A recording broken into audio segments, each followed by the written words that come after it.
Aleluia, graças a Deus. Pode sentar aí.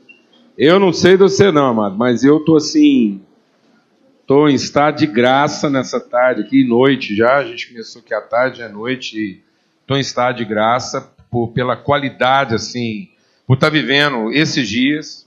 Para mim, hoje é um dia marcante, poder ver, assim, gente jovem produzindo conteúdo de qualidade e, principalmente, né, trazendo a nossa perspectiva, Novo Testamento, trazendo histórias da nossa época e tornando isso possível. Às vezes a gente fica com a mente impregnada de uma perspectiva de Velho Testamento e aí fica dando para nós a ideia de que as coisas só aconteciam em determinadas condições e ambientes. Então, como a gente não está lá naquela época, vivendo a coisa daquela forma, e agora nós estamos aí, ó. Isso aí é rotina. E, curiosamente, eu estava reparando uma coisa ali, o pessoal do Mosaico aí, e eu me dei conta de uma coisa que deixa a gente indesculpável.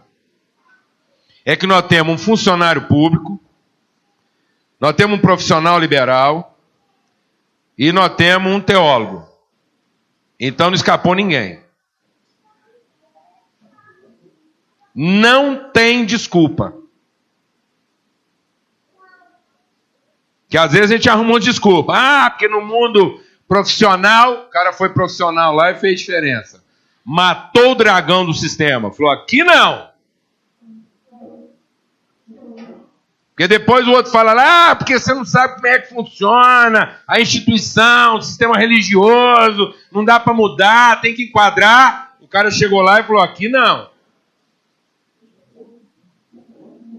E aí chega um funcionário público, o Jorge, e enfrenta o dragão. Homens que venceram o dragão do sistema. Em vez de ficar se desculpando. Mostrar que era possível. Amém, amados? A gente anda muito cheio de desculpa aí com muita coisa. E aí cada um pega o seu lado e fala, pode ser lá no seu, mas aqui no meu, negativo. Então você viu que a gente acabou contemplando um negócio aí que isso foi totalmente sem querer. Eu estava ali pensando, falei, gente, acho que a gente tem que arrumar agora um marginal, um bandido, um chefe de quadrilha, a gente ainda arruma um, né? Um bom Robert, né? Aliás, todos eles viveram uma certa marginalidade. Pensar que o Robert Calley teve que fugir da Ilha da Madeira vestido de mulher, é fantástico, né? O cara meteu uma fantasia de mulher, embarcou no navio para poder continuar o ministério dele, fantástico. Bom, mas enfim, a gente está aqui para aproveitar esse tempo agora e ter uma reflexão em cima desse tema, né, do que é ser um cristão ordinário, o que significa isso. E eu gosto muito de entender as coisas a partir de metáforas bíblicas. Ou seja, Deus nos dá figuras que são extremamente pedagógicas. Então, para falar de vida ordinária, de ser um cristão ordinário e de fazer diferença, né, eu queria ler o Salmo 1. Porque fala de ser o homem bem-aventurado. E quando fala de bem-aventurança, quando fala de sucesso, quando fala de êxito, quando fala de cumprir o propósito, de alcançar o destino, ele usa uma das figuras mais ordinárias que nós temos diante de nós, uma árvore. Uma árvore.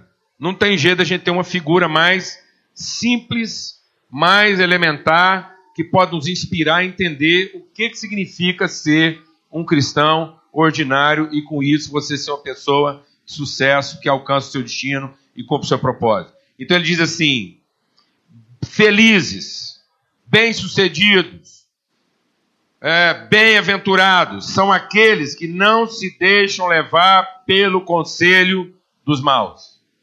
Quem anda orientando a sua vida? Quem que você ouve de fato para tomar suas decisões? Quem é o orientador do seu pensamento? Amados, a gente tá tentando viver muitas vezes transformações a partir de mudanças conjunturais, estruturais, institucionais.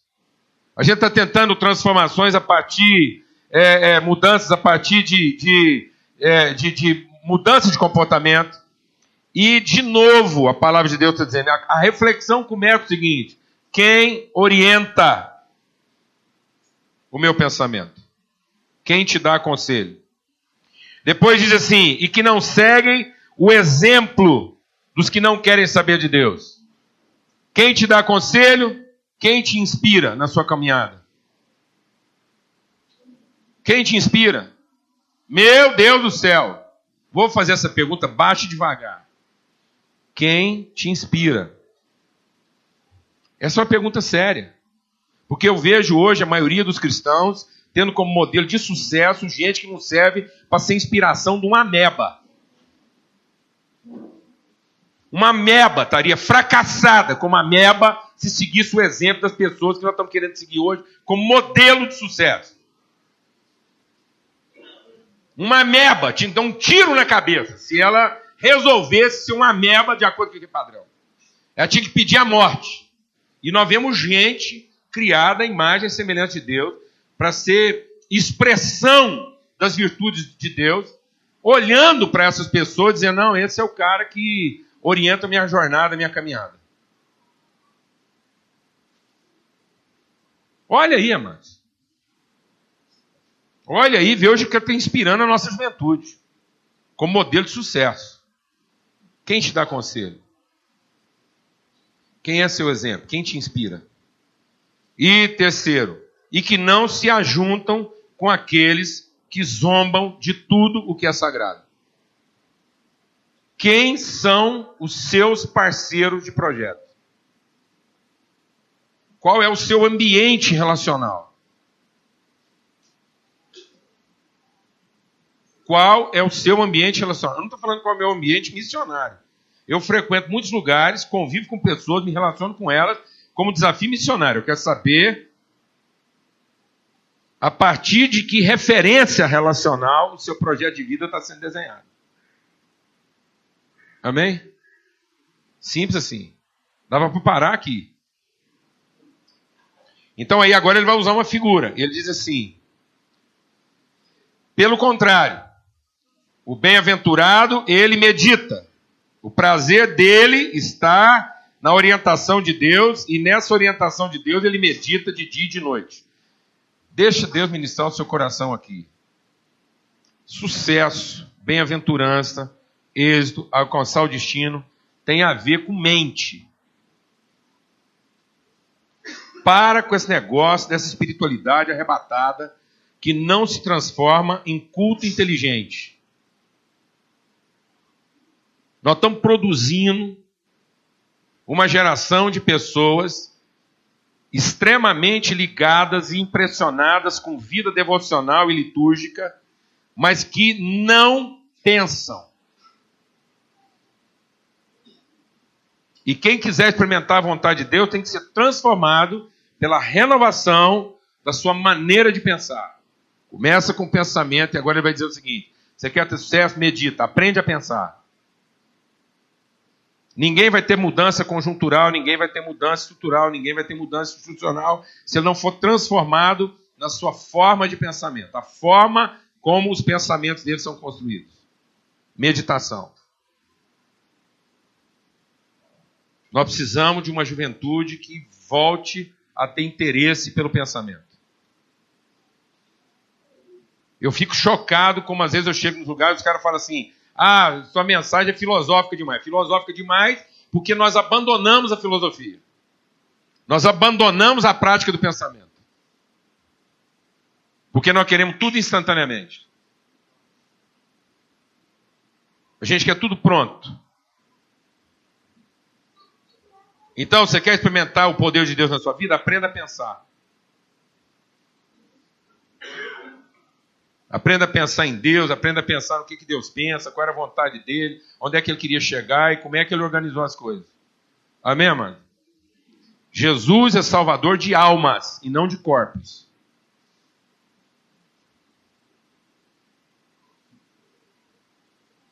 E a alma tem a sua identidade no pensamento. A alma é a alma que pensa. Não é o corpo. O corpo sente, a alma pensa. Amém, mano? Em nome de Jesus. Então nós temos que ter uma alma que é inspirada pelo Espírito e não estimulada pelo corpo. Então ele diz o quê? Ele diz assim: essas pessoas são como árvores que crescem na beira de um riacho.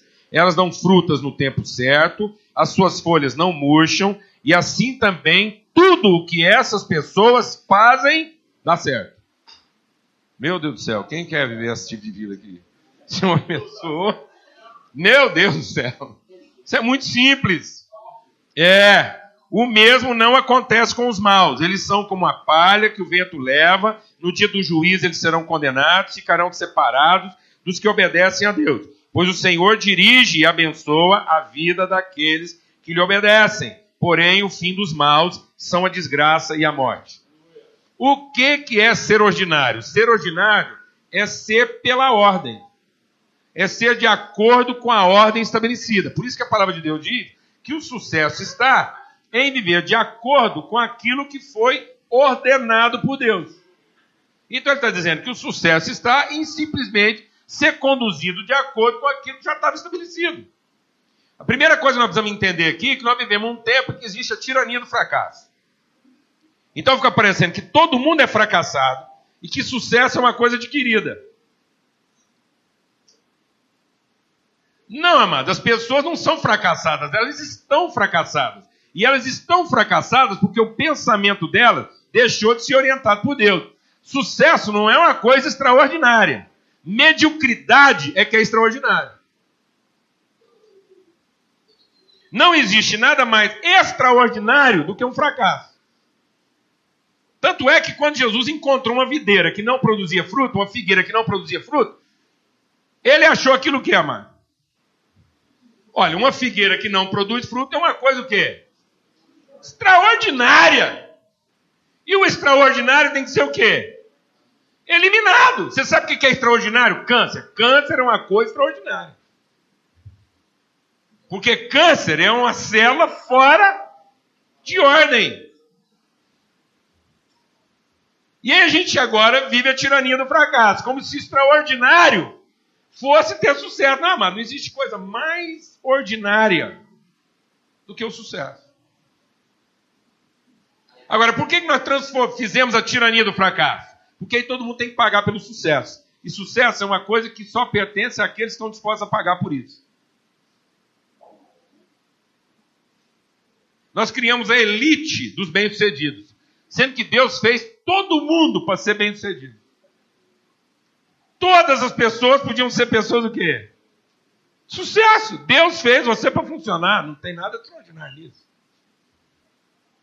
Então o problema está no pensamento que eu tenho a meu respeito. Nós estamos equivocados na forma como nós pensamos a respeito de nós mesmos. Por isso que a gente acha que conversão é uma coisa extraordinária. Não, conversão não é uma coisa extraordinária. Conversão é a coisa mais ordinária que tem. Converter é simplesmente voltar para a normalidade. Glória a Deus. Converter é voltar a ser normal. Aleluia, irmão. Não é? Não é? Pronto. Voltei à razão. Amado, o filho pródigo, ele estava vivendo uma condição extraordinária. Um ser humano comendo com porco, isso é extraordinário. O cara está virando um suíno. Olha que coisa extraordinária, um ser humano pensando que é porco. De repente, eu caio em si e falo, pera, eu tenho um pai, meu pai me ama, vou voltar para casa. Na pior das hipóteses, ele me tratar como empregado, está tudo certo. Pronto. A tirania da estupidez. Nós estamos aprendendo a ser estúpido, achando que ser inteligente é uma coisa extraordinária. Deixa eu falar uma coisa. Nada mais extraordinário que um cara estúpido. Então você tinha que falar assim, cara, eu estou impressionado o tanto que você é extraordinariamente medíocre. Eu nunca vi ninguém tão extraordinariamente imbecil. Estou surpreso com a sua estupidez. Então, amado, a gente hoje se tornou tão emburrecido que a gente se surpreende com a inteligência. Fica parecendo que Deus criou todo mundo burro para depois tornar nós inteligentes. Deixa eu explicar uma coisa, amado. Quem fez nós burro foi o pecado. O pecado é um sinal de estupidez, porque nós tínhamos a receita, rasgamos a receita e tentamos reinventar o produto.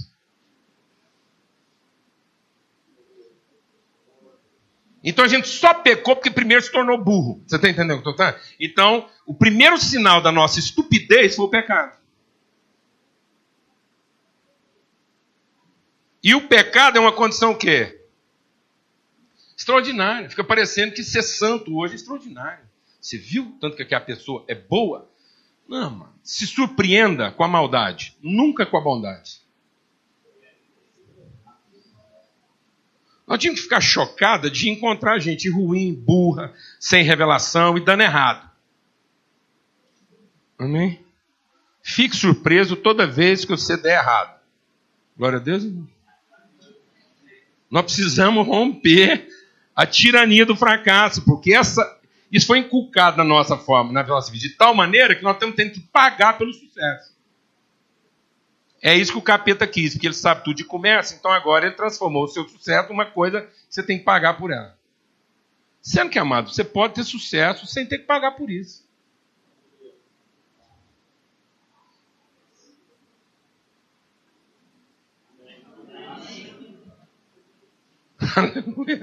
Você foi feito para funcionar, mano.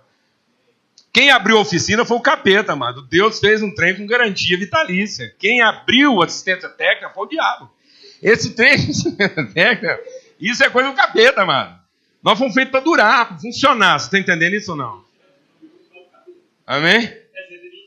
Pronto, amado. Isso aí era para rodar macio, funcionar, ver Deus, manifestar a glória do Senhor. Estava tudo certo. Essa coisa mercadológica do sucesso, isso é uma inculcação de mente.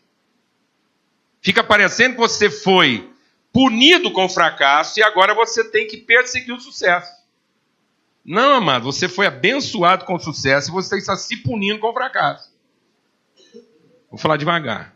Tem gente que acha que foi punido com o fracasso e agora tem que perseguir o sucesso. Não, amado, você foi abençoado com o sucesso e você está se punindo com o fracasso. E essa coisa imperialista, essa coisa tirânica, essa coisa escravizante do fracasso, faz de você o quê? Um comprador de sucesso. Um escravo. O escravo de uma mentalidade fracassada. E eu não estou aqui pregando positivismo, não, mano. Pelo contrário. Agora nós temos que inventar curso de pensamento positivo. Não vou nem entrar no mérito. Vou falar uma coisa. Não existe curso de pensamento positivo. Basta você não pensar negativo. Você está entendendo o que eu estou falando, mano?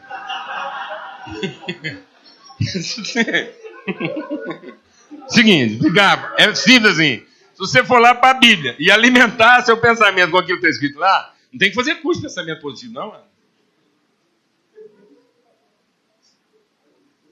Isso não é uma coisa extraordinária. Extraordinária é a forma como você ainda pensa negativo.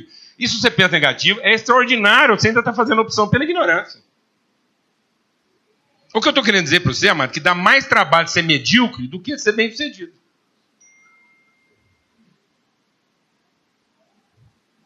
Dá mais trabalho ser estúpido.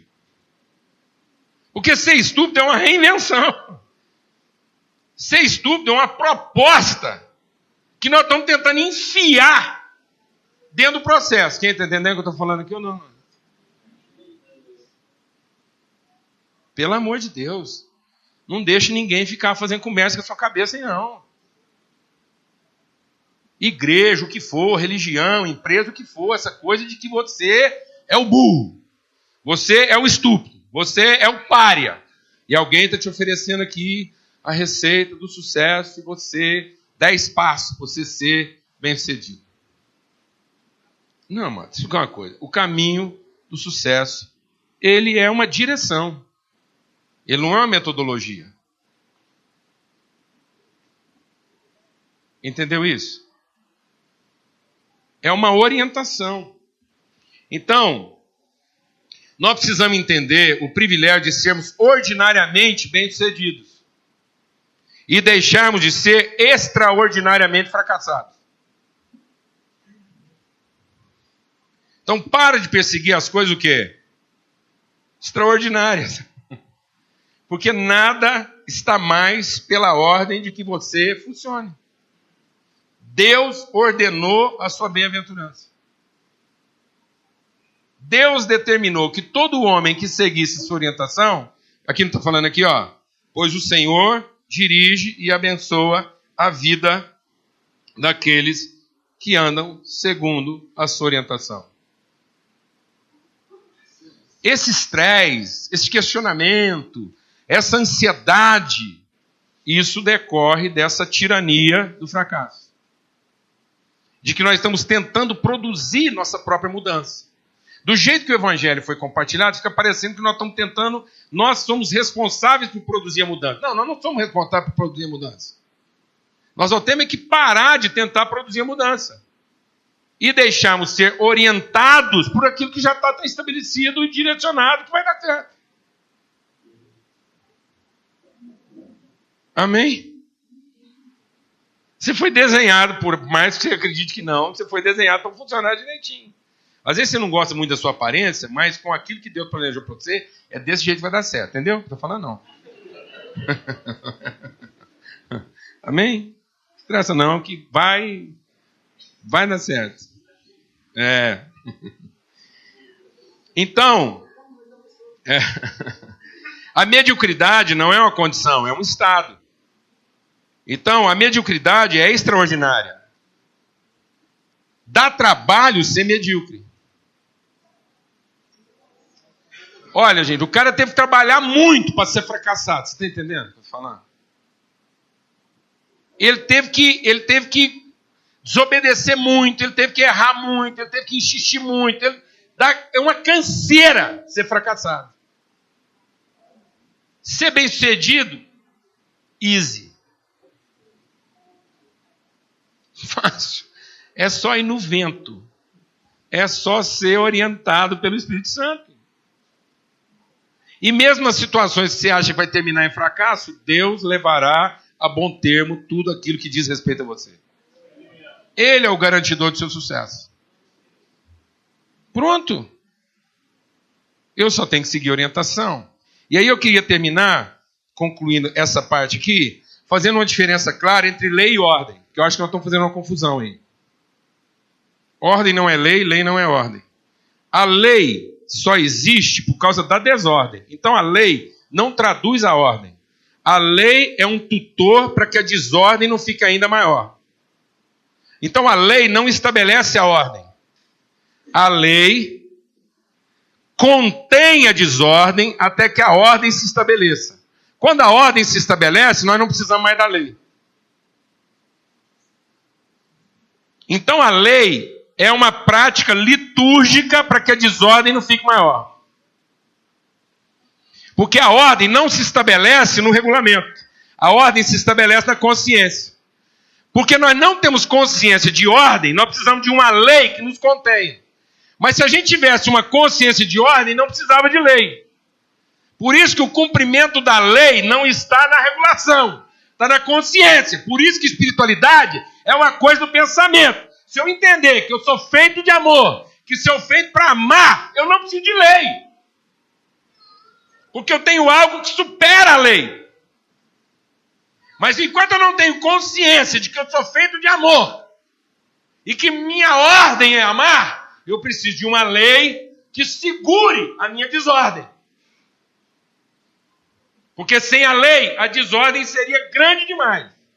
Então Deus deu uma lei que deu para a gente uma liturgia comportamental, uma liturgia eclesiástica, e nós estamos nos atendo à liturgia. Então hoje nós estamos nos contentando a ser litúrgicos. Litúrgicos no trabalho, começa às 7, termina às 5. Litúrgicos na vida espiritual, eu vou para o culto aos domingos, na quarta, e no pequeno grupo na terça. Litúrgico na família. Essa liturgia declara que eu ainda não entendi a ordem. Quem disse que eu sou um trabalhador só a partir das 7? Eu estou no meu ambiente de trabalho a partir das 7. Mas trabalho não é uma coisa que eu faço. Trabalho representa o que eu sou. Eu sou um trabalhador. Eu sou um filho de Deus. Culto é um dos lugares em que eu estou. E agora não estou mais como forma de regular meu comportamento. Agora eu estou como forma de revelar minha convicção. Eu não preciso de trabalho para comer.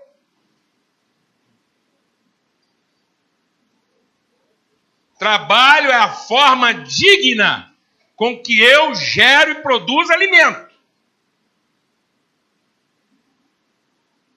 Alguém está entendendo o que eu estou falando ou não? Então nós criamos uma lei, nós recebemos uma lei, nós mantivemos uma lei, porque a lei estava para a falta de consciência. Então a lei só existia porque não tinha revelação. Quando veio a revelação, nós agora estamos apropriados de uma coisa superior à lei, que é a consciência. É um culto racional. Eu não preciso da liturgia. Eu uso a liturgia. A liturgia é uma das ferramentas que eu tenho para traduzir quem eu sou. Mas eu não dependo dela. Trabalho é uma das ferramentas que eu tenho para revelar quem eu sou. Mas eu não dependo do meu emprego. Então agora eu entendi uma ordem que é superior a quê? A lei. Porque agora eu entendi que a ordem é um código. A ordem se impõe sobre a minha natureza. É o que eu sou. E aí eu não consigo ser de outro jeito. Amém? Eu sou um adorador. Por isso eu não dependo de um líder de louvor. Quem está entendendo o que eu estou falando aqui? Não é um líder de louvor que vai falar para mim de pé, com as mãozinhas, para a direita, para a esquerda. Isso é trem de criança. Isso é para gente que não tem revelação. Está tudo certo.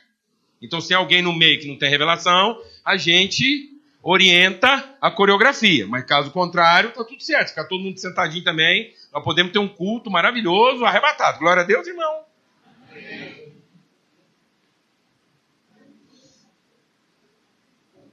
Está tudo certo. Porque nós estamos sendo o quê? Transformados aonde? No entendimento. Nós estamos compreendendo cada vez mais do que nós somos feitos, qual é o papel que a gente tem para cumprir. Glória a Deus, irmão. Amém? Ninguém tem que bater ponto para dizer que, então, ficar mentindo. Para que está mentindo? Para que está enganando lá o pessoal? O cara fica doido para dar 5 horas para poder encerrar a jornada dele de trabalho. Agora o cara é doido para terminar às 5, vazar, porque ele tem que ir para o culto. Acabou, amado. Agora, aí é o medíocre, extraordinariamente estúpido. Porque agora nós entendemos que a gente sai do ambiente e entra no outro. Eu começo a partir das 4 horas a fazer um serviço ruim, porque eu estou doido para chegar às 5, porque eu vou para o culto, louvar, e é lá que eu sou espiritual. Aí acabou. Aí é por isso que nós temos que carregar todos esses sinais religiosos, porque senão ninguém dá conta de saber que a gente é cristão.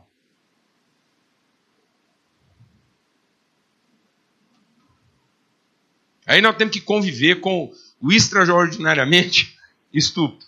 A Prefeitura de Goiânia lança uma campanha. Seja cristão também no trânsito. Eu fiquei pensando se isso não é a pior confissão de culpa que nós já tivemos nessa cidade.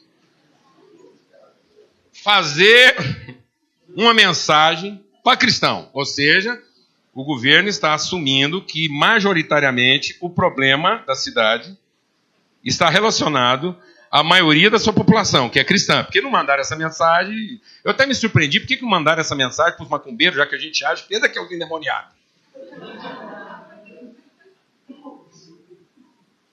Será que os macumbeiros dessa cidade não têm problema no trânsito? É só os cristãos? Eu acho que por questão de justiça, eu digo, faz aí um adesivozinho desse aí também, para o pessoal aí da macumba, que não pega mal para nós. Senão todo mundo vai ficar pensando que nós é que somos o problema. E aí, descaradamente, deslavadamente, chama a nossa atenção para o fato de que, ei, cristãos, sejam coerentes. Será que nós precisávamos de um sabão desse, amado? Pago pela prefeitura? Será que nós não podíamos ter, no mínimo, economizado o dinheiro desse folheto? Eu acho que nós tínhamos que levantar uma oferta entre todos os cristãos, ir lá na prefeitura, saber quanto é que custou essa campanha e devolver o dinheiro. Hã? No mínimo, não? Então, a ordem implica em condições e não em estado. E aí, para concluir rápido, o texto está dizendo para nós aqui, que ser um cristão ordinário, ser um homem ordinário, simples, sucesso como coisa mais natural da vida, implica em você ser coerente. Uma clara correspondência entre o que você diz que é e aquilo que de fato você é. A semente tem que dar fruto. A árvore tem que frutificar. Então não adianta essa conversa de dizer que eu sou isso, sou aquilo, papapá, se o resultado, se o testemunho final da minha vida não condiz com o meu discurso. Ponto final. Isso é ser um cristão ordinário. Tem muita gente querendo ser cristão extraordinário. Não, Deus não mandou você ser um cristão extraordinário. Deus mandou você ser um cristão pela ordem. E pela ordem quer dizer, seja coerente. Seja contundente. Então, uma vez que há uma clara correspondência entre os meus valores subjetivos e as minhas práticas objetivas, coerência. Então, há uma clara correspondência entre aquilo que eu digo que eu acredito e aquilo que eu efetivamente pratico. E ninguém é fiscal de ninguém, não. Esse patrulhamento que nós criamos aí na igreja, isso é coisa de gente extraordinariamente medíocre. Essa coisa de um ficar fiscalizando a vida do outro, quem é que está envolvido com pornografia. Mas isso aí quem tem que resolver isso é a sua consciência. Nós não podemos nos render a esse patrulhamento. Nós agora estamos aí legitimando a deduragem. Estou exagerando ou não? Dá o seu testemunho. Seja coerente. Assume a sua dificuldade. Eu tenho problema nessa área, estou aqui enfrentando luta, os irmãos me ajudam. Agora, nós estamos escondendo isso, nós estamos precisando agora reinventar aí uma polícia da fé. Isso é lei, amado. Isso não é ordem. Nós não vamos resolver isso com lei, não. Nós temos que resolver isso com transformação consciente. Ou nós queremos ser coerentes com aquilo que a gente diz, ou estamos perdendo nosso tempo. Segunda coisa, se tem coerência, tem contundência. Ou seja, não adianta a gente ter a mensagem mais sublimada se aquilo não faz o menor sentido na nossa geração. A árvore dá o seu fruto, coerência. E ela dá o seu fruto na estação própria, contundência. Não adianta a gente estar defasado. Então, a nossa maior dificuldade hoje como igreja é porque parece que a gente está sendo desencontrado no tempo. O nosso discurso está atrasado, nossa prática está atrasada e a nossa ingerência na sociedade está atrasada. Então, uma hora nós estávamos pensando no céu e o povo enfrentando o maior problema na terra. Aí, a hora que a gente resolve enfrentar os problemas na terra, o povo já está achando que é anjo e resolvendo as coisas achando que é Deus. Então, parece que nós estamos desencontrados. Nós temos que ir lá entender qual é o problema da nossa geração. Davi, a palavra de Deus dá testemunho de Davi, dizendo que ele foi relevante para a sua geração. Nós estamos aqui ouvindo o testemunho desses 3 homens. Mas quer que eu te diga? Esses caras fizeram diferença na vida deles. Para a geração deles. Eles não estavam preocupados em ir para o céu, não estavam preocupados em ser famoso no futuro. Esses caras não estavam pensando se um dia eles iam ser ídolo de alguém. Eles queriam cumprir o papel deles na geração deles, no tempo deles, encarar os problemas do seu tempo, da sua época. Amém? Coerência, contundência, constância. A ordem diz que nós não estamos aí nessa vida de altos e baixos. Uma hora eu estou animado demais, outra hora eu estou deprimido, que ninguém dá conta de mim. Essa coisa frescalhada do evangelho, mas tem que acabar na nossa vida. Ou nós nos tornamos pessoas bem resolvidas, ou nós vamos continuar sendo extraordinariamente medíocres. A ordem é que você seja constante. Ninguém quer ser eufórico. Porque também ninguém quer você deprimido. O que adianta ser eufórico se daí 2 semanas nem um guindaste levanta você de onde você está? Aí é aquela canseira, que é a trabalheira, tem que fazer pensamento positivo, encorajar. Fala, não, irmão, quero que você valorize o que você tem. Você é um ser, você é alguém tão importante para Deus. Nada de ficar sofrendo, não. Isso aí é bom para quem não conhece Jesus ainda. Isso é mensagem evangelística. Aleluia, irmão? Amém? Então, constância. Está doente? Está funcionando. Está sadio? Está funcionando do mesmo jeito. Está rico? Está funcionando. Está pobre? Está funcionando do mesmo jeito. Debaixo d'água? Funciona. No céu? Funciona. Foi isso que o salmista entendeu. Estou lá no profundo abismo. O Senhor está comigo. Fui promovido? Estou lá no mais alto céu. O Senhor está comigo. Estou trabalhando em casa, junto com os amigos. O Senhor está comigo. Sou estrangeiro, fui para um lugar que eu não conheço ninguém, não tem recurso, não sei falar a língua, não tem estrutura. O Senhor está comigo. Funciona. Amém, amados? Tem o apoio de todo mundo? Está funcionando. Não tem o apoio de ninguém? Está funcionando. E aí não fica esse esse trem ranhado, sem óleo, que precisa de muito esforço. Glória a Deus, amém? Coerência, contundência, constância, continuidade. Nós estamos vivendo hoje um tempo em que as pessoas estão muito pressionadas com o evento, em que o evento está valendo mais do que o processo que ele gera. Então tem muita gente querendo produzir impacto, mas não está disposta a gerar movimento. Vamos ter um negócio de impacto. Quer ter um impacto? Explode uma bomba. O que quer dizer isso? Você detonou? Detonei hoje. Aí. A gente quer saber que tipo de energia foi gerada a partir desse impacto. Qual o pensamento que se criou? Que tipo de cultura se estabeleceu? Então a Bíblia diz o seguinte: Deus quer que você dê fruto e fruto que permaneça. Sabe o que quer dizer um fruto que permanece? Não é um fruto que você embalsama, não é um fruto que você congela. A melhor forma de você saber que você produziu um fruto que permanece é saber se dentro dele tem uma semente. Porque o que você está produzindo não tem uma semente, você vai produzir um impacto. Todo mundo vai comer, vai ficar satisfeito e acabou ali. Mas se dentro dele tiver uma semente, aquele processo pode ser continuado. Nós não podemos continuar investindo esforço em coisas que produzem grande impacto, mas não geram consciência, não geram movimento e não produzem continuidade.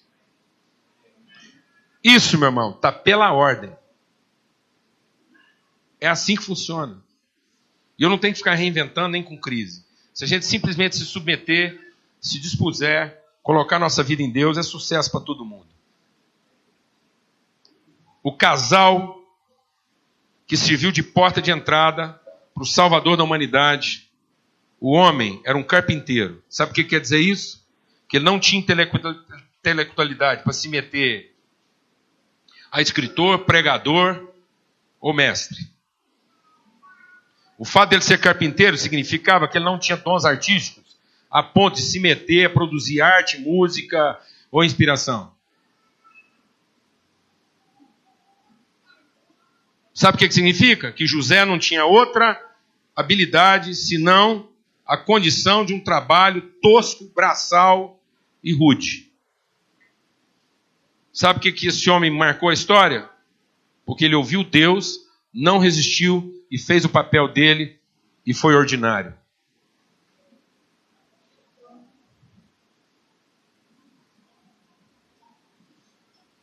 Abençoou o filho dele com seu caráter e com seu compromisso com Deus. Simples assim.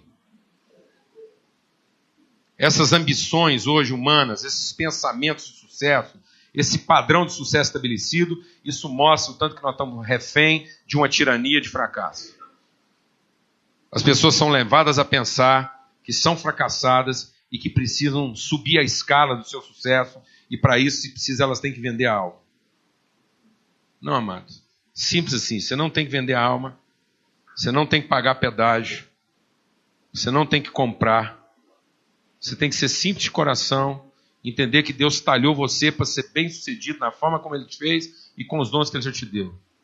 E segue em frente, ordinariamente. Seja coerente, seja contundente, seja constante e trabalhe pela continuidade dos processos que você gerou. Em nome de Jesus, Deus abençoe. Privilégio estar com vocês aqui. Amém.